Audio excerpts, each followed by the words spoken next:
Boker Tov. Today's daf yomi is Bava Kamma daf Tzadi Ches Bava Kamma 98. We're going to start on the bottom of Tzadi Zayin on the base, 6 lines from the bottom. By Mine Rabba Mirav Lista. Just want to say at the beginning that today's daf yomi should be dedicated for a Shemira for all of Am Yisrael, for Yeshua, for the hostages, Hatzalah of the Chayalim. Okay, so we start that Rava asked the question from Rav Chisda, Malbes Chavero al Matbeya. Somebody who lends his friend money, basically lends his friend a product, and he says, you have to pay me back a coin. So Malbes Chavero al Matbeya, Vosifula, but then this amount of coin that they designated, they added on to that coin. Let's say they said a shekel, and then they added on the amount of silver in that shekel. So what do you have to pay him? Amrlo no selim matbeya hayotze ba'osa shah. So Rav Chisda responded, you have to just give him the coin, whatever's the coin then. So if the coin went up in value, you still have to give him that coin. So he says, Amroi afilu kinafia, Amroi in, Amroi afilu kitartio, Amroi in. So he says, even if it went up by a nafio or a tarje, he says, yeah, because zelin on pay rate. Well, now you're getting basically what's happening now is you're getting back more money than you lent him, and that's basically interest. So he answers, Amaravashi chazinan imach mastiva zil minakinan. So we have to see if the fruits got cheaper as a result of the fact that the coin went up in value. Then we're going to say, okay, we'll deduct from the coin. But but if they went up in value because if the produce went down in value because there's more supply, then we're going to say and then we're not going to deduct the difference, and then the person doesn't have to pay the difference. Nor says but any other way you look at it, still on the top of 98a, he's giving you back more of a coin than you first stipulated, and now you could just take this coin and slice it into smaller pieces, and you're getting back more money. Ela ki hadar of Papa v'Ravuna breder of Yeshua avdi uvde bezuze da gardamis taya ayud betam manya. And Rashi tells us that what was going on here was that Rav Papa and Rav Huna breder of Yeshua had a situation where a person lent his friend money on a specific coin, and then the coin increased, and they took it to this Arab merchant who exchanged coins, and they discovered it was 8 coins to 10, and that's the ratio that he had to pay back because that's the new value of the coin. Now we're up to a slightly new topic. Amaraba hazoreg matbea shel chavero yam hagadol. So somebody who throws the coin of his friend into the sea is pater. Now, under these circumstances, he's exempt. The Gemara is going to explain. Rashi knows that you're already jumping through your seat. What do you mean? You throw your friend's coin into the sea, you're exempt? The Gemara is going to explain. He didn't actually throw it, and it's not lost in the sea. It could easily be recovered, and so therefore it's indirect damages. And so therefore, since it's indirect damages, you're going to be exempt. And that's the case here. The Gemara fleshes it out. My time, what's the reasoning? Hamanach kamech, because the coin is right in front of you. Iba is shaklai, and if you want to, you could take it. Meaning to say, the guy could just go down into the water, might be a little inconvenient, and get out his coin, but that's all he needs to do. And we're talking about a case where the water is clear, so you could really see where the coin is. The kachazile, but if it's muddy or cloudy, the local where you can't see it, well, then you would not be exempt. And we're also talking about a case where he didn't actually throw it in, He just like jostled his elbow and caused the guy's coin to fall out of it. If he actually picked it up, migzal gazli, that's theft, and hashava by me'evid, he'd have to return it. So Rashi explains that since it's clear and he sees it, he says it's in front of you, it's not lost. And you say, well, you should have to pay for the divers that I have to now hire to go get my money back. Well, that's called indirect damages. That you have to go and hire divers, that's indirect. And we say grama benezikin is pater. It's something we're going to discuss over the next 3 days. Indirect damages. There's concepts called hezek she'eino nikar, damages that's not recognizable. You have indirect damages, that's grama, and you have garmi. There's a whole question which many commentators try to figure out what exactly is the distinction between grama and garmi, but both of them are indirect forms of damages.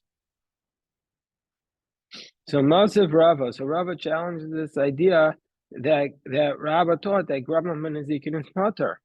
So Rava challenges, he says about meiser sheni money, which you have to take your produce and you deconsecrate it onto money, and then you bring it to Jerusalem and spend the money there. So it says, Ein mechalon al mosh ein bershu, so you cannot deconsecrate the produce on money that's not in your domain. Let's say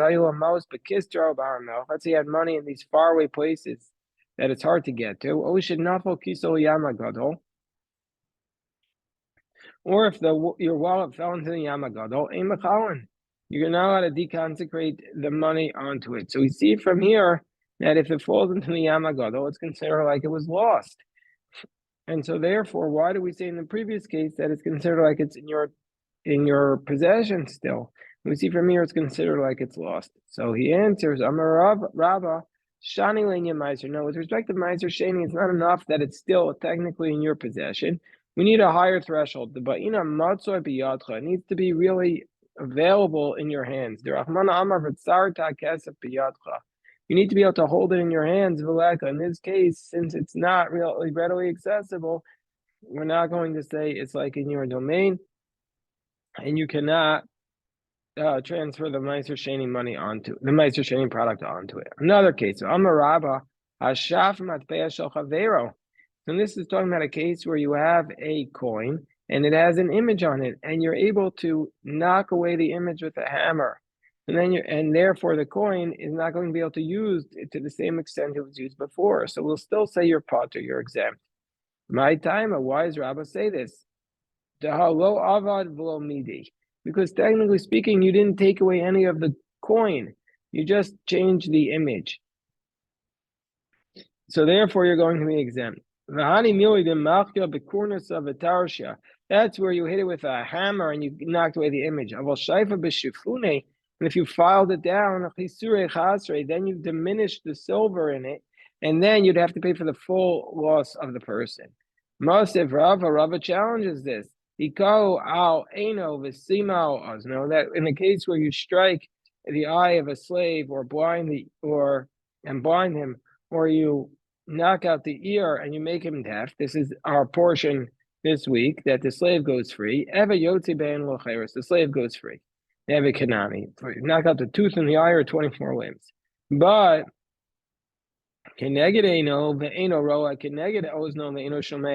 but if it's just corresponding to his ear, you don't actually touch his eye or his ear, then then the slave does not go free.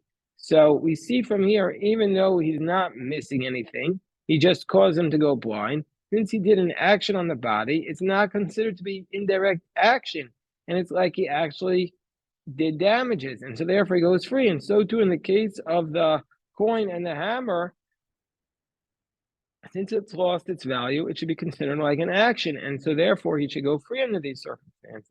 And so therefore he should have to pay. And the Gemara says, no, that's not the understanding. Rabba l'tamei d'amar Rabba, it's impossible that you actually make the guy deaf without actually causing there to be an actual physical damage. Rabba follows his logic. D'amar Rabba, charshu aviv narag she'iev shar charisha below chabura. He says, if you make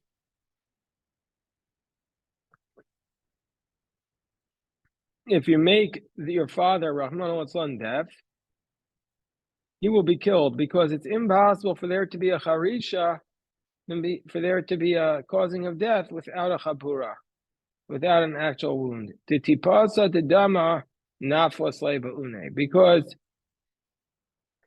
there must have been some blood that came out of his ear. Rama Rabba tzorim ozen paraso shel chavero. And Rabba says, if another case of Rabba where he teaches this indirect damage is exempt. Rabba says if somebody causes the ear of his cow to get a wound on it, and so therefore the cow can no longer be brought as a korban, Potter, you're exempt. My timer, what's the reasoning? Paraka de kaima, the cow is still going to be there. To lo avad will meet. You didn't technically do anything to the cow. Most oxen are not meant for the altar, and so therefore you haven't really done any damage to it. And Masiv Rava, so again Rava challenges this. We know that water for the red heifer, you're not allowed to do any work with it. So let's say you do work with it, i.e. use it as a weight to weigh things. Paras chatas, or the cow of the red heifer itself, if you do work with it, and thereby disqualify it. Pater min dinei adam v'chayev b'dinei shemaim. The bezdin has no business dealing with this, but you're liable from the laws of heaven. And so therefore, that's if you do this work that's not recognizable, but hezeka, but if you do an actual damage on it, like for example, piercing the ear, that would imply that you'd be liable. B'dinei adam, even by the laws of man. So this is the question on Rabbah, because Rabbah said if you pierce the ear of a korban, you're not responsible. So the Gemara said no. You took the implication in the wrong way. It's the same case, even if you would have pierced a hole in the ear of the cow, you'd be exempt. What this price is teaching us is that it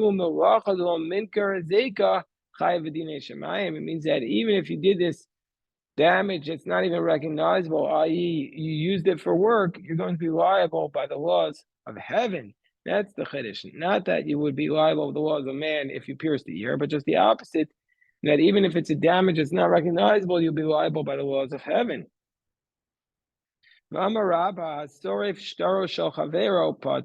Another case, let's say you burn the contract of one's friend. So basically you have your friend has a note that the other guy owes him $1 million. You come along and burn it, and now he can't collect it. The Amarle, and he says to him, he's exempt from having to pay that $1 million because he says, Nirei kulai minach. All I did was burn your paper. I'll pay you for the paper, but I don't have to pay you for the $1 million. So Maskif la Rami Bar Kamma. So Rami Bar Kamma challenges it. What's the scenario you're referring to? We're on top of 98b. If there are witnesses that are aware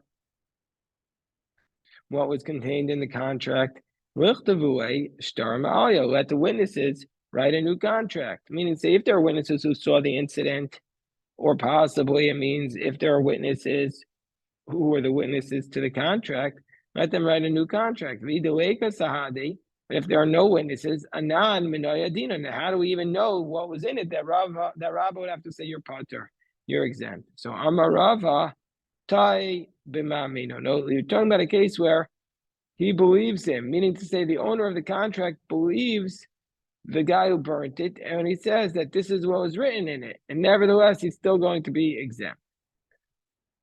Amarav Dimi Bar Chanina Hada Rabba, that which Rabba says that if you have grama ben ezikin, your indirect damages your pater, you're exempt. This is actually a dispute between Rabbi Shimon and Rabbanan. Machokas Rabbi Shimon and Rabbanan. Rabbi Shimon, according to Rabbi Shimon, who says Davar Agorem with Mamon, who says, we had this earlier on 71, we're going to have it again on 105b. According to Rabbi Shimon, he says, Davar Agoram with Mamon, Kimamon Dami. Rabbi Shimon says that if you have something that you cause money, it's like it's actual money. And so therefore, he's going to be Mechayev. He's going to say, by Grama ben Ezikin, you're Chayev. And the Rabbanan Damar Davar Agoram with Mamon, Lav Kimamon Dami Lo Mechayev. The Rabbanan say, something that causes the money is not money, and you're therefore the Rabbanan hold like Rabba holds like the Rabbanan who says you're potter. What's the case of Rabbi Shimon and the Rabbanan? We had this earlier back on Ayin Dawud Amabez by Kochim, a sacred animal, where you say that you donated to the temple with achrayus, that you're responsible, and then somebody steals it, and does this thief have to pay the double amount of 4 or 5 times the amount because it was in the temple's property, but this guy has to pay it.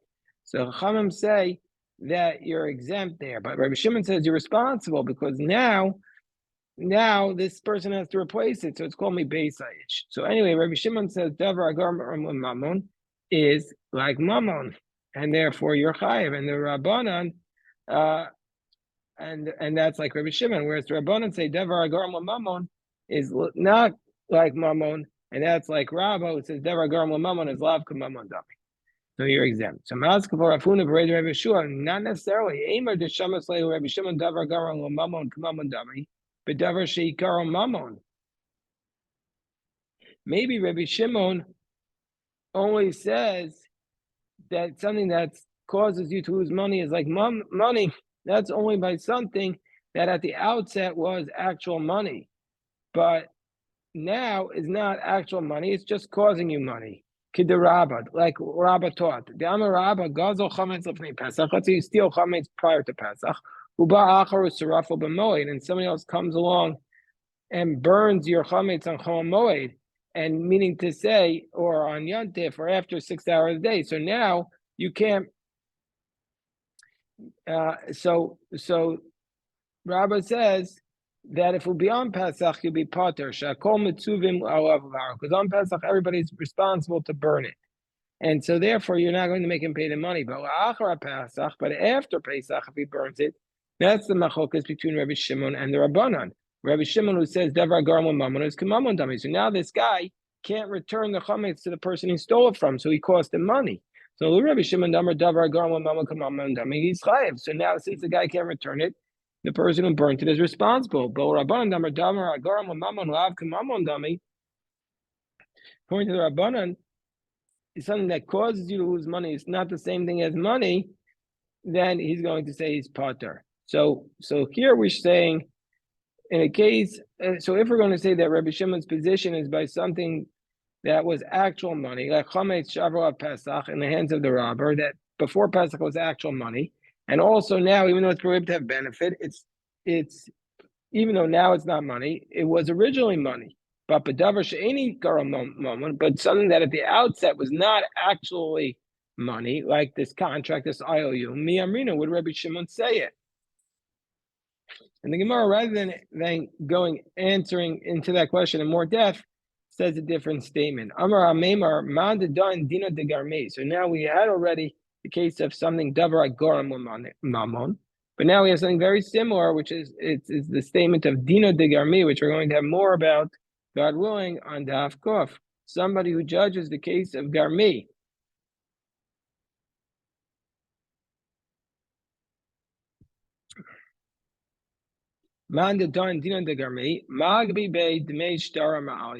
Such a person who's collecting, one who says that if you do garmi, if you indirect damage, you're chayev.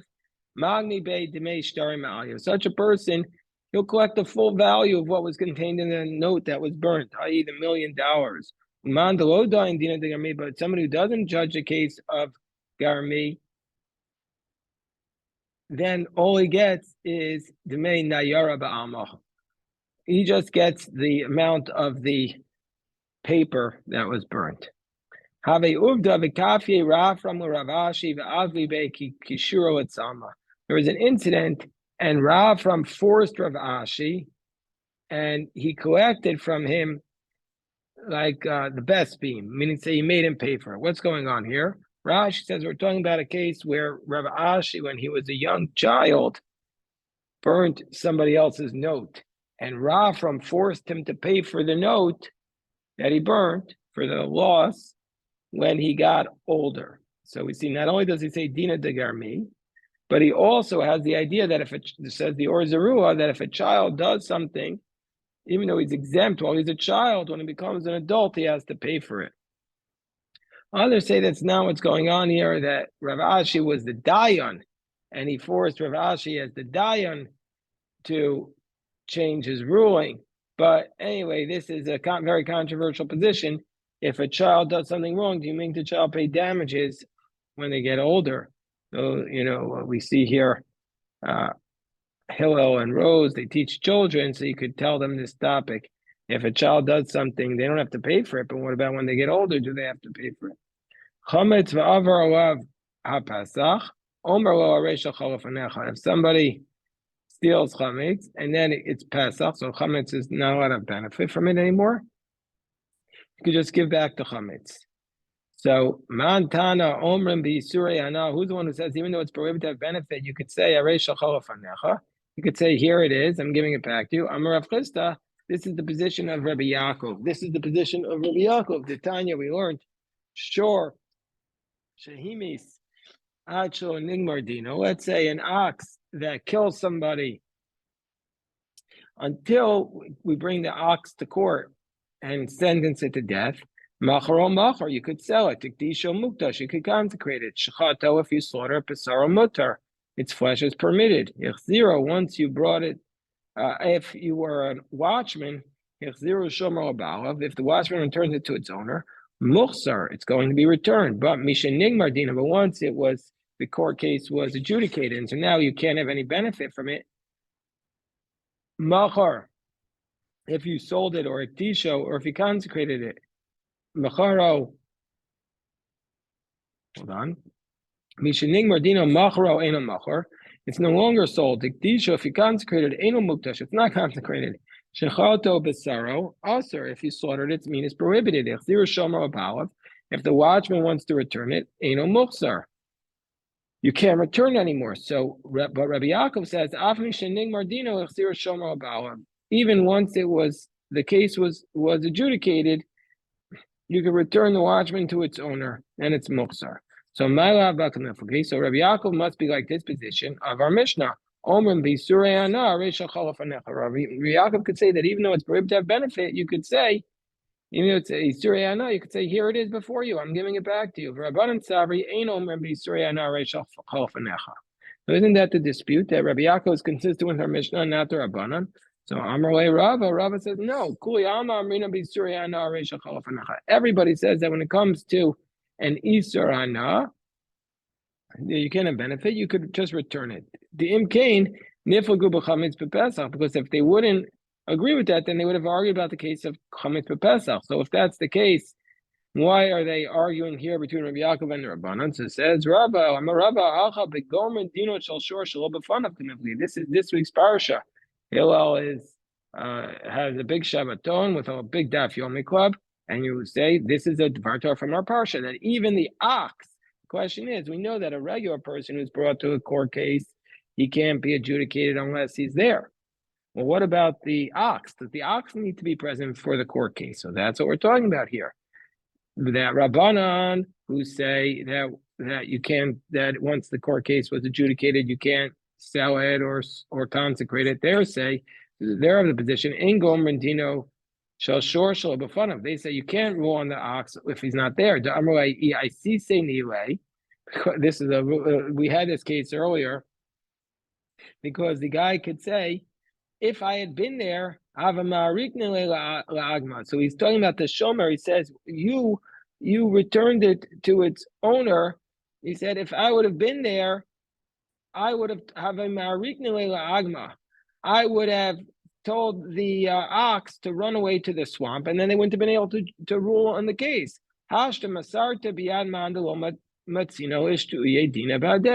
And now you brought it to the court case. So now I have no recourse.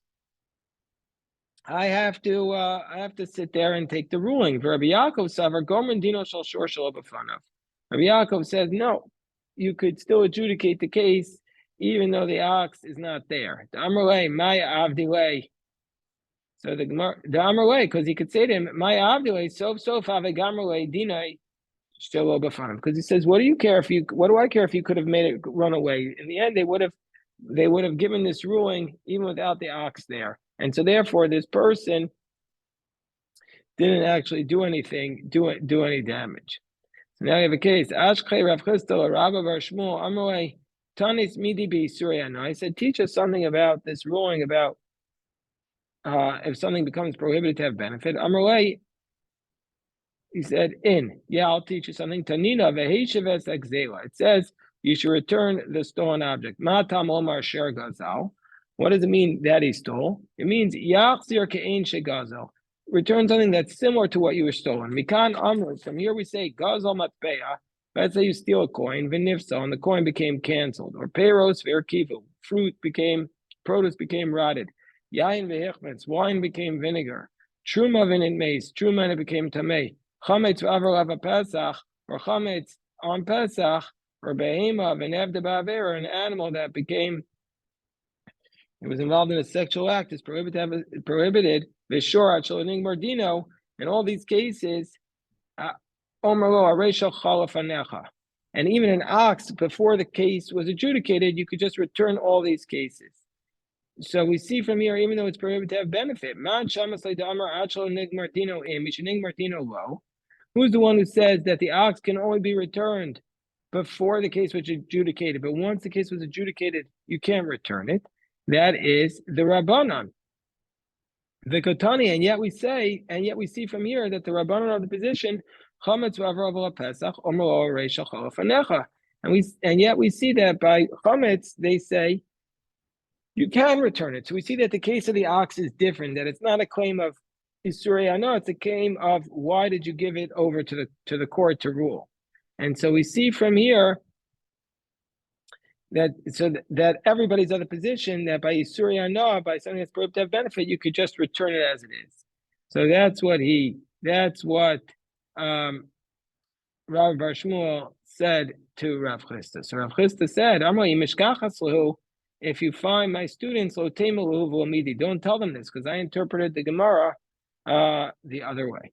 I interpret this sugya the other way. Paris kivu, fruit that rotted. You could say Omerlo Arecha Chalafanecha. But then we learn Paris kivu Misham Kishas. But elsewhere we learn that fruit that rotted, you pay like the moment they were stolen. Meaning to say that you can't return it as is. Amar Papa Kancher Kivu Kuan Kancher Kivu Mitzvah. Well, it depends how many. If they've all gotten bad, you can't return it bad what it was. But if some of them went bad, then you could just return it as is.